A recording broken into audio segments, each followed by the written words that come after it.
ارشاد فرمایا، نبی کریم صلی اللہ علیہ وسلم فرماتے ہیں کہ میرے اہل بیت، اچھا اہل بیت کون ہے یہ بھی ذرا ذہن میں رکھیں، اہل بیت میں سب سے پہلے تو نبی صلی اللہ علیہ وسلم کی ازواج مطہرات شامل ہیں، جن میں جناب سودا ہے، جناب صدیقہ عائشہ رضی اللہ تعالیٰ عنہ ہے، جن میں آپ سمجھ لیں جناب زینب بنت خزامہ ہے، زینب بنت جوش ہے، جناب جویریہ ہے، ماریہ ہے، ام حبیبہ ہے، صفیہ ہے، میمونہ ہے، حضرت حفصہ، یہ تمام ازواج مطہرات جو ہیں یہ رسول اللہ صلی اللہ علیہ وسلم کے اہل بیت ہیں۔ لیکن اس کے علاوہ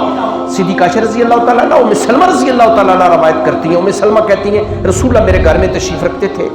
حضرت حسن آئے رضی اللہ تعالیٰ، رسول اللہ نے ایک کالی سی چادر جسے آپ کملی کہہ لیں اوپر کی ہوئی تھی، حضرت حسن آئے، نبی صلی اللہ علیہ وسلم نے انہیں اپنے ساتھ جو ہے وہ اپنی گود میں لے کے اوپر چادر کا، حضرت حسین رضی اللہ تعالیٰ نے انہیں بھی اپنی گود میں، اسی طرح جو ہے وہ